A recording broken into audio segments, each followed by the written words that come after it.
General Grievous goes into battle with multiple limbs and multiple lightsabers. Sure, against less than experienced Jedi, he can overwhelm them easily with his circular blade attacks, but against a true master swordsman like Obi-Wan Kenobi, lightsaber combat is not about how much resources, aka energy, you expend in a fight, but how efficient you can be with your movement. His Form 3 lightsaber technique, known as Sarusu, was all about efficient defensive movements that were very efficient at blocking enemy attacks. You were supposed to basically fatigue your attacker to the point where they could no longer defend themselves. It's at this moment a Form 3 fighter pretends to fall off a platform, making their enemy lower their guard, at which point you pull out your blaster. Or something like that. The point is, don't just work hard, work smart. And don't be fair. When it comes to warfare, there are no rules. You should always attack the enemy's groin area, repeatedly. That's my purse! I don't know you! Honor be damned. Anyway, in today's video, we're going to be taking a look at some of the most ruthlessly efficient combat victories ever achieved in the Star Wars galaxy. Now, for all of you prospective lightsaber fighters out there, a word from our sponsor for today's video, ownersaber.com. It's where I get all my lightsabers, legally, and not from Clone Wars battlefields. Ownersaber.com offers an entire line of dueling sabers like this baby, the Spectre. These things are much lighter, they're very durable, and you can basically whack them pretty hard while you're practicing the 7 forms of lightsaber combat. Also, they have a safety feature built in, so no cutting of the limbs, huh? And from August 24th to September 5th, if you buy a dueling saber, you can get a second dueling saber for 50% off. You can buy one for yourself and buy another one for your friend who can become your training partner. Obviously, give yourself a month to get really good before you give them the lightsaber so that you're always going to be better than them. Just remember to use the code B25F, that's all caps on the letters, at checkout to get your 50% off on a second dueling saber. Thank you for your patience. On to the rest of the video.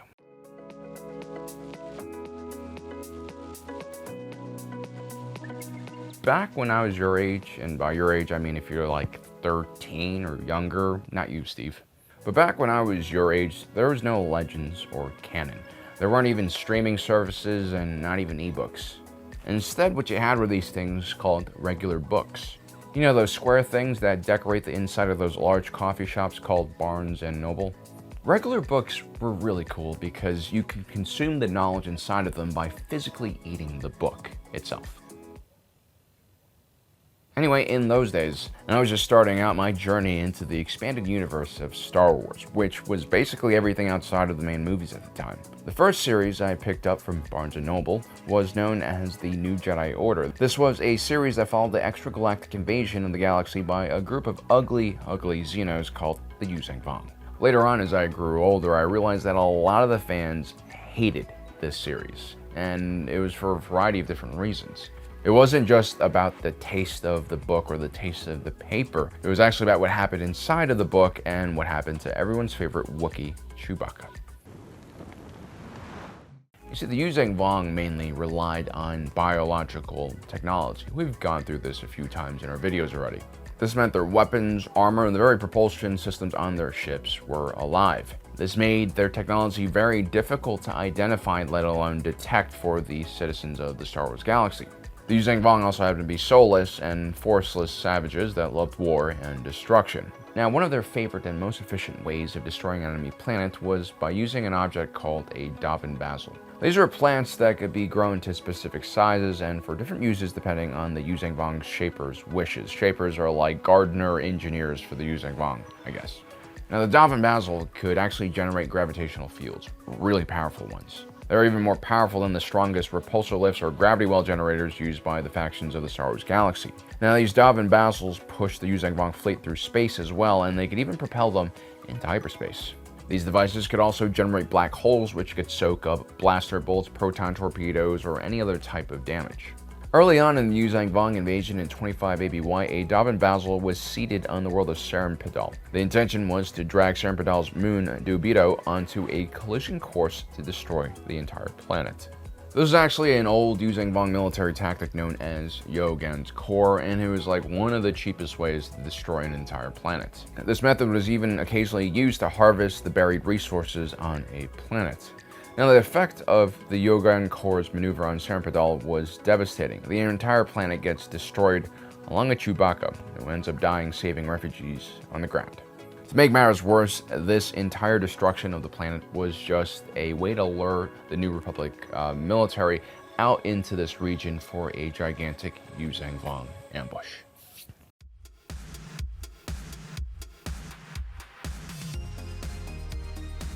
The Lightmaker, call sign Corvette 5, can trace its roots all the way back to Bail Organa's original rebellion. The Sphyrna-class Corvette was being used to ship humanitarian aid to the planet of Lothal, which was suffering under Imperial occupation at the time. The Rebel Special Forces unit known as Spectre managed to steal the Lightmaker along with 2 of its sister ships. These ships would take part in several battles leading up to the Battle of Yavin. During the Battle of Scarif, the Lightmaker would get caught in between 2 Imperial-class Star Destroyers and suffer massive damage. Commander of the fleet, Admiral Raddus, would order the Corvette to retreat and guard the rear of the Rebel fleet. The 2 ISDs being fielded by the Imperials, the Persecutor and Intimidator, were tough enough to hold the entire Rebel fleet at bay. The Rebels also had to figure out how to penetrate a shield gate which had trapped the Rogue One ground team on the planet, and also blocked all transmissions from the ground, which meant that getting the Death Star plans from the Imperial archives to the fleet would be impossible. In a stroke of brilliance, Admiral Raddus has Gold Squadron, yes, that same Gold Squadron from Yavin 4, make an attack run on the Persecutor with ion torpedoes. These were less lethal weapons that were designed to short out all electronic systems on a starship. The attack run was successful, and not only were the Persecutor shields and weapons taken offline, so was their main reactor, and so the engines and repulsor lifts stopped working as well. The ship essentially was now a gigantic floating piece of debris. And it was floating just a few hundred meters away from its sister ship, the Intimidator, and also was inside of Scarif's gravity well. It's at this point that Admiral Raddus calls upon the damaged Lightmaker. This tiny Corellian corvette, like many Corellian ships, was originally designed to tow and push around massive freight containers around a starport. These ships were built to be very sturdy, and they were usually pretty overpowered and had massive engines for their size. However, this 116-meter-long ship was not really designed to push around a 1-mile-long Imperial-class Star Destroyer. But that's exactly what the Lightmaker would do. Captain Cato Okoin ordered the majority of his crew to evacuate, and then along with 2 bridge crews, he would pilot the Lightmaker into the Persecutor. The hull of the tiny ship would survive the initial impact, and slowly the tiny ship began to push the Persecutor into its sister ship, cleanly slicing it in half. With both ships completely powerless and in pieces, the weight of the planet started pulling them down towards the very shield gates they were supposed to protect. Where proton bombs and X-Wings couldn't do the job done, 2 massive battleships proved more than enough weight and force to destroy the entire installation. With the planetary shield destroyed, the Rebels were able to grab the plans for the Death Star, and, well, the rest is Star Wars history. The story of the dinky Lightmaker will always be one of my favorite in all of Star Wars lore. I really do hope that crew made it out safely. The Sphyrna class might not be all that impressive of a ship at first glance, but the Rebels squeezed every bit of potential out of that ship. And from a cost perspective, well, the Hammerhead only costs around 1 million credits. The Imperial class Star Destroyer costs 150 million credits times 2, and that shield gate probably costs a few billion credits. So, really efficient.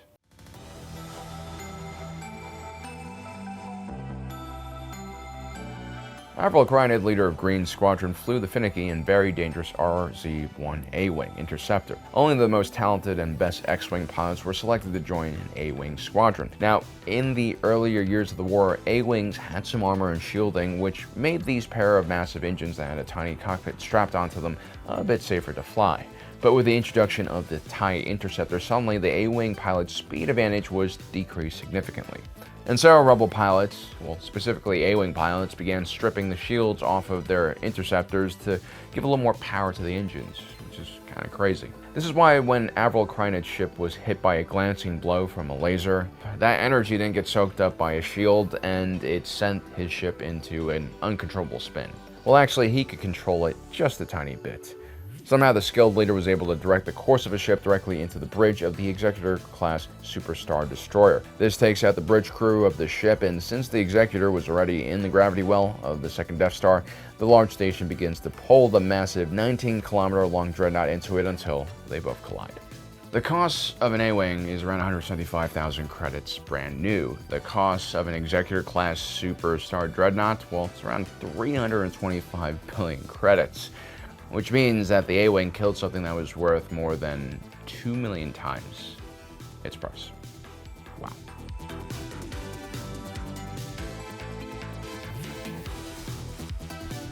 Luke Skywalker is the OG efficiency expert. During the Battle of Yavin, with the Death Star coming into firing range of the Rebel base, our favorite farm boy from Tatooine nailed a 1 in a million shot with a proton torpedo down the thermal exhaust port of the Death Star. Look, proton torpedoes were relatively hard to get during this time period. The Empire in general was terrible at weapons bans and controls. The more they tried to ban powerful blasters and other ordinances, the more money black marketeers made. But they did do a good job at keeping proton torpedoes out of the hands of the rebels, which is why most of the rebel snubfighters did not fly with a full rack of proton torpedoes. But still, one proton torpedo in exchange for a 160-kilometer wide artificial moon is an amazing deal. I mean, the destruction of the Death Star caused a galactic-wide recession. Probably. The T-65 X-Wing that Luke Skywalker was flying cost around 150,000 credits new. The first Death Star, well, it cost well over 1 trillion credits, which means that Luke Skywalker's X-Wing killed something that was probably 7 million times its value.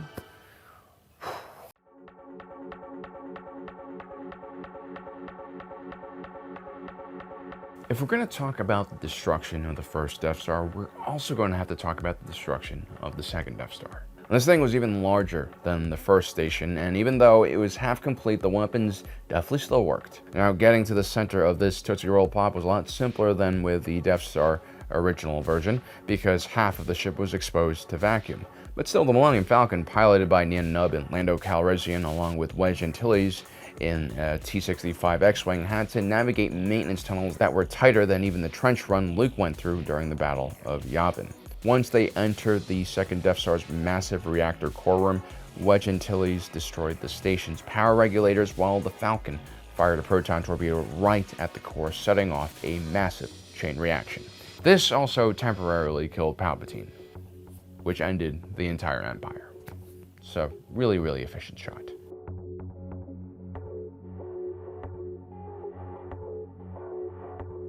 I always liked Poe Dameron. It's not just his swagger and self-assuredness, it's his efficiency and style. You remember when he punked General Hux and then took out all of those anti-aircraft emplacements on that First Order Siege Dreadnought? Legendary. But that's not even his most efficient kill, though. For that, we have to take a look at the Battle of Starkiller Base. Not only did Poe Dameron have to do a trench run like Luke, he also had to fit through a tiny crack and make it into a thermal oscillator of that giant weapon and pull a Wedge Antilles and destroy the main conduit, setting off a chain reaction that destroys the entire freaking planet. I don't really know what the price tag for a planet is, but that's probably going to top our list when it comes to efficiency.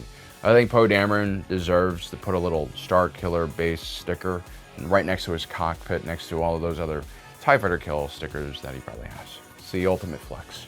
Well, guys, I hope you enjoyed today's video. Don't forget to subscribe and hit that notification button down below so you don't miss out on the rest of our awesome content. As usual, my name is Alan, reminding you that my allegiance is to the Republic, to democracy,